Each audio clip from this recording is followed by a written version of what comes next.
Hello and welcome to Critical Environment Technology's video tutorial series, SCC Set Points and Test Function. In this tutorial, I will demonstrate adjusting alarm set points, setting relay on-off delays, and performing test functions. Adjusting alarm set points. Each SCC is shipped from the factory with default alarm set points for each channel, but you may want to change these settings. In this example, we are going to set Channel 1 alarm set point to 35 ppm. To adjust the alarm set point, you need to calculate the corresponding voltage for the ppm concentration. Using the formula on the screen, we know the value we want to set is 35 ppm, and the CO sensor range is 200 ppm, so the corresponding volt reading for 35 ppm is 0.7 volts.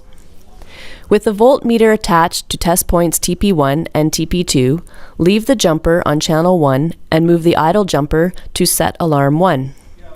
Turn the rotary encoder dial until 0.7 volts is displayed on the voltmeter. Move the set alarm 1 jumper back to idle. Now channel 1 alarm set point has been set to 35 ppm. Follow these same steps using set alarm 2 to adjust the set point for alarm 2 if required. Setting relay on-off delays. The SCC has configurable on and off delays for each relay.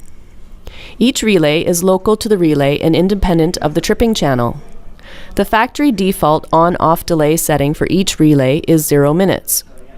In this exercise, we are going to set relay 1 on-time delay to 5 minutes. First, we need to calculate the corresponding voltage for 5 minutes. Using the formula on the screen, we know the desired delay is 5 minutes.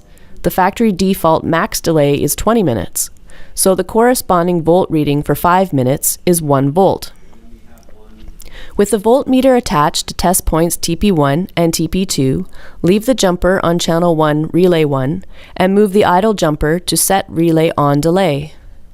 Turn the rotary encoder dial until 1 volt is displayed on the voltmeter. The encoder changes the delay time in 10-second increments. Move the set relay on delay jumper back to idle. Now relay 1 on time delay is set to 5 minutes.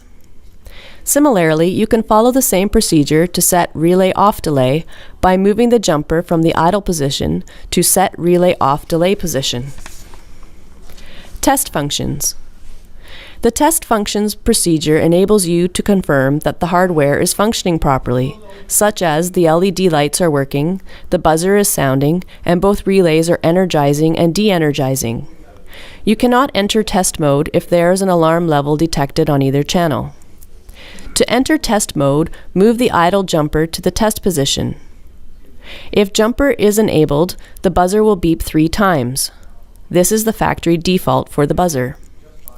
Watch the voltmeter. Test points TP1 and TP2 should output 4 volts. Watch the LED lights on the front of the enclosure as they cycle their test functions and make sure they all turn on and channel 1 and channel 2 show both green and red lights.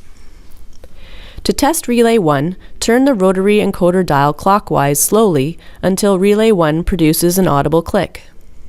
The test points will output 3 volts and the relay 1 LED light on the board will turn off. To test relay 2, turn the rotary encoder dial counterclockwise slowly until relay 2 produces an audible click. The test points will output 2 volts and the relay LED light will go off.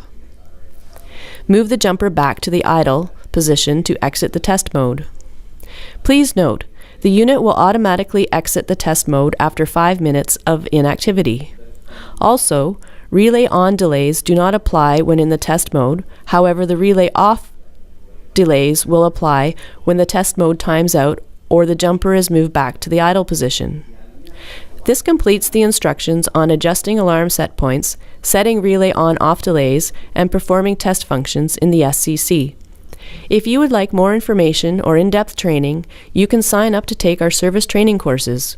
Please visit us at criticalenvironment.com or call 1-877-940-8741.